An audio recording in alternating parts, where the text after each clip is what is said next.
कान खोलकर सुन लो, जितना दम है विरोध कर लो। वक्फ का कानून संसद में पारित होने वाला है, पारित होने वाला है।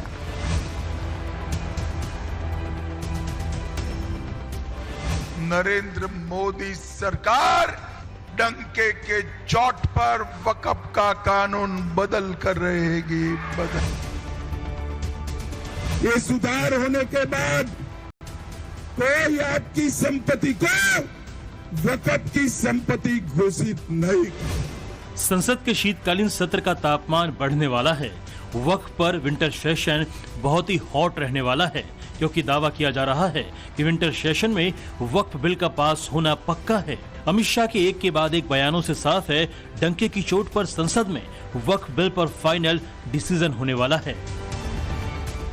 अभी 2 दिन पहले कर्नाटक के वक्फ बोर्ड ने कई गांव, मंदिर समेत, किसानों के घर समेत, किसानों की खेती की भूमि समेत वक्फ की संपत्ति कर दी, और राहुल बाबा कुछ नहीं बोलते। और ये अगर अघाड़ी की सरकार आई तो महाराष्ट्र में भी इसका रिपीटेशन होगा। मगर कराड़ वालों, आप चिंता मत करो, ना अघाड़ी की सरकार आनी है, ना किसानों की भूमि वक्फ की भूमि होनी है। आज मैं दक्षिण कराड़ के लोगों को कहकर जाता हूं कि भारतीय जनता पार्टी इसी सत्र के अंदर वक्फ का बिल भी लाएगी और इसको पारित भी कराएगी। शाह का मूड बता रहा है कि वक्फ पर बड़ा फैसला होने जा रहा है। 25 नवंबर से संसद का शीतकालीन सत्र शुरू हो रहा है। 29 नवंबर तक वक्फ पर बनी जेपीसी को अपनी रिपोर्ट संसद में पेश करनी है। क्या मौजूदा सत्र में कमेटी अपनी रिपोर्ट सबमिट कर देगी? हम पूरी उसकी तैयारी कर रहे हैं लगातार, लेकिन हम अपने विपक्ष के सांसदों से चाहेंगे कि वो सहयोग करें। वक्फ बिल की समीक्षा कर रही जेपीसी के सामने डेडलाइन है, उसे शीतकालीन सत्र के पहले हफ्ते के आखिरी दिन तक अपनी रिपोर्ट पेश करनी है। लेकिन उससे पहले वक्फ संशोधन बिल के विरोध में माहौल बनने लगा है। एक तरफ संसद में बहुत जल्द वक्फ बिल पास कराने का दावा है, वहीं दूसरी ओर वक्फ बिल के खिलाफ आवाज उठाने वालों के सुर और मुखर होते जा रहे हैं। मुसलमान भाइयों को डायरेक्ट मैसेज दिए जा रहे हैं, तरह तरह के दावे किए जा रहे हैं।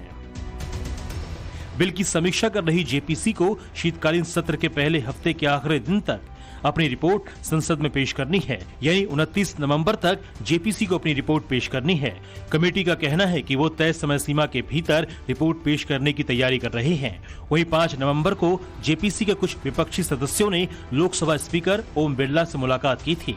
इन सदस्यों ने स्पीकर से जेपीसी अध्यक्ष जगदम्बिका पाल की कार्यप्रणाली को लेकर शिकायतें की थी। सबसे बड़ी शिकायत ये थी कि बहुत जल्दी कमेटी की बैठकें बुलाई जा रही हैं। इसके चलते उन्हें पूरी तरह तैयारी करने का मौका नहीं मिल पा रहा है।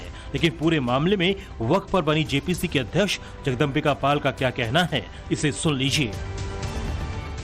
इस कानून को खुद अल्पसंख्यक संसदीय कार्य मंत्री श्री किरण रिजिजू जी ने आग्रह किया स्पीकर साहब से कि हम इस पे और थ्रेडबेयर डिस्कशन चाहते हैं, डिटेल डिलिब्रेशन चाहते हैं। तमाम स्टेक होल्डर से, वाइस चांसलर से, लॉयर से, जजेस से, सब लोगों से विचार विमर्श करके, धर्मगुरुओं से हम एक अच्छा कानून लाना चाहते हैं जिससे लोगों को फ़ायदा हो सके, गरीब को, पसमानदा को, महिलाओं को, एजुकेशन, हेल्थ के लिए। लेकिन आज उसके बजाय सड़कों पे भड़काने का काम कर रहे हैं, 24 तारीख को दिल्ली घेरने का काम कर रहे हैं। वक्फ बिल को लेकर गठित जेपीसी से जुड़ी कमेटी के सूत्रों का कहना है कि रिपोर्ट तैयार करने की प्रक्रिया बहुत तेजी से चल रही है। जेपीसी चेयरमैन और भारतीय जनता पार्टी के वरिष्ठ नेता जगदम्बिका पाल का कहना है कि उन्हें पूरा भरोसा है कि वो तय समय सीमा के अंदर रिपोर्ट को सौंप देंगे। सूत्रों से मिली जानकारी के मुताबिक जैसे ही फाइनल मसौदा तैयार होता है, कमेटी की एक और बैठक बुलाई जाएगी और इसी बैठक में फाइनल रिपोर्ट पर सभी सदस्यों के साथ चर्चा की जाएगी। एक तरफ वक्फ पर बनी जेपीसी जल्द से जल्द अपनी रिपोर्ट तैयार करने में लगी है, वहीं दूसरी ओर मौलानाओं और मुस्लिम उलेमाओं का विरोध तेज होता जा रहा है। उलेमाओं ने वक्फ बिल को वापस लेने की मांग तो की है, 24 नवंबर को दिल्ली धरने की भी चेतावनी दी है। यहां तक कि वक्फ बिल के विरोध में जिन्ना हिमायती गैंग एक्टिव हो गया है। वक्फ बिल के विरोध के नाम पर पाकिस्तान वाली धमकी सामने आ रही है। ऐसे में बड़ा सवाल है, क्या वक्फ बिल के विरोध में सीएए और एनआरसी से भी बड़े प्रदर्शन का प्लान हो रहा है? दरअसल दिल्ली टू जयपुर शहर शहर वक्फ बिल के विरोध में कार्यक्रम हो रहे हैं। तमाम धर्मगुरु और भाईजान मुसलमानों को बिल के विरोध में एकजुट होने की बात कर रहे हैं।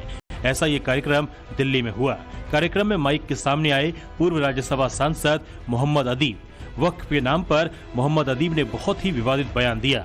मोहम्मद अदीब ने कहा कि अगर सारे मुसलमान जिन्ना के साथ चले जाते तो पाकिस्तान लाहौर तक नहीं बल्कि लखनऊ तक होता। हमने तो जिन्ना को मना किया था, उनको ठुकराया था। हमने लियाकत अली खान को नहीं माना था।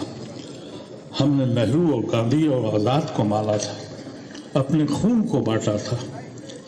अगर हम जिन्ना के साथ जाते और अगर उस वक्त हम सब मुसलमान जिन्ना के साथ जाते, यह एहसान तो हमारा हुकूमत को मानना चाहिए, तो फिर पाकिस्तान लाहौर तक नहीं लखनऊ तक बनता। हमारा एहसान है, हमने पाकिस्तान को मुख्तसर कर दिया। हालांकि पहला मौका नहीं है। 2 दिन पहले ही जयपुर में जलसा हुआ। राजस्थान के जयपुर में तमाम मौलानाओं की महफिल सजी, तीखी तकरीरें हुई।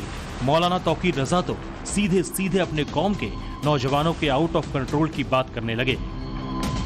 जहां आप जयपुर से चलो तो दिल्ली तक जाम होना चाहिए।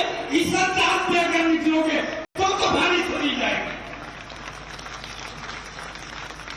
ये ऐसी तादाद में निकलो, तुम दिखाओ कि हमारी तादाद को छुपाते हो।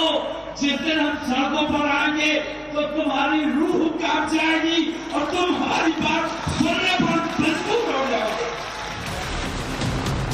ऐसे में सवाल ये है कि वक्फ एक्ट संशोधन में ऐसा क्या है जो मौलानाओं की आंख में चुभ रहा है?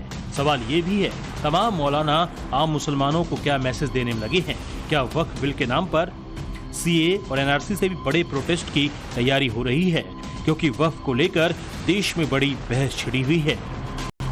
वो किस बात के लिए इस तरह का बयान दे रहे हैं कि जिससे वो लोगों को उकसाने की बात कर रहे हैं कि हम अगर सड़कों पे आ जाएंगे तो रूह कांप जाएगी। उन्हें इस बात का एहसास होना चाहिए कि उनको अगर प्रजातंत्र में विश्वास है तो अभी वक्फ के अमेंडमेंट बिल का कानून ज्वाइंट पार्लियामेंट्री कमेटी के सामने विचाराधीन है। जेपीसी 9 नवंबर से 5 राज्यों के दौरे पर निकली। इन राज्यों में बिहार, उत्तर प्रदेश, असम, बंगाल और उड़ीसा शामिल था। उड़ीसा और असम के दौरे के बाद इस दौरे को टाल दिया गया और उसकी सबसे बड़ी वजह ये बताई गई कि विपक्षी सांसदों ने इस दौरे का बहिष्कार किया है। इसका कारण ये था कि विपक्षी सांसदों ने ये कहा कि स्पीकर के पास शिकायत करने के बावजूद भी उनके शिकायतों का निपटारा नहीं किया गया और दौरे का प्लान बना दिया गया। एक तरफ वक्फ बोर्ड बिल पर मचे बवाल के बहाने पाकिस्तान की एंट्री कराई जा रही है, तो दूसरी तरफ इस बवाल के बहाने मुस्लिम युवाओं को भी उकसाने की कोशिश की जा रही है। लेकिन एक सच ये भी है कि मुस्लिम समाज से आने वाले ऐसे लोगों की तादाद बहुत अधिक है जो नए वक्फ बिल का समर्थन कर रहे हैं। आज मेरी भारत सरकार से गुजारिश है कि जल्दी से जल्दी वक्फ संशोधन बिल 2024 पास किया जाए और जिन लोगों ने वक्फ की जायदादों को बर्बाद किया है, खाया है, लूटा है, उनके खिलाफ तत्काल एफआईआर दर्ज करके उनको सख्त से सख्त सजा दिलाई जाए। मुस्लिमों में एक बड़ी आबादी है जो शुरू से नए वक्फ बिल के समर्थन में खड़ी है, क्योंकि वो जानती है कि जो संशोधन हो रहे हैं उनकी बेहतरी के लिए है। अब जरा समझिए कि नए बिल आने के बाद क्या क्या बदल जाएगा। वक्फ की संपत्ति जिला मजिस्ट्रेट के दफ्तर में रजिस्टर्ड करानी होगी। संपत्ति से होने वाली आमदनी की जांच का प्रावधान है। सिर्फ मुस्लिम ही वक्फ संपत्ति बना सकेंगे। वक्फ बोर्ड में राज्यसभा और लोकसभा के 3 सांसद होंगे। वक्फ बोर्ड में कम से कम 2 मुस्लिम महिला सदस्य रहेंगी। संशोधन के बाद विवाद की स्थिति में कोर्ट में अपील की जा सकेगी। इन तमाम बदलावों से मुसलमानों के एक धड़े को घोर आपत्ति है। वक्फ के विरोध में एक तरफ मौलानाओं की ब्रिगेड है तो वहीं जेपीसी में विपक्षी दलों के नेता हैं जो हर मीटिंग में विवाद को बढ़ाते हैं। दरअसल विवादों के बीच में वक्फ बिल पर जो जेपीसी बनी है उसकी बैठक पहली रोज से विवादों में रही है, लेकिन दावे हैं कि कमेटी अपनी रिपोर्ट इसी शीतकालीन सत्र में पेश करने वाली है और सरकार की मंशा उसे हर हाल में पास कराने की है। यानी अब वो दिन दूर नहीं जब वक्फ की मनमानी पर कानूनी लगाम लगेगा। दिल्ली से रविकांत राय के साथ ब्यूरो रिपोर्ट, टाइम्स नाउ नव भारत।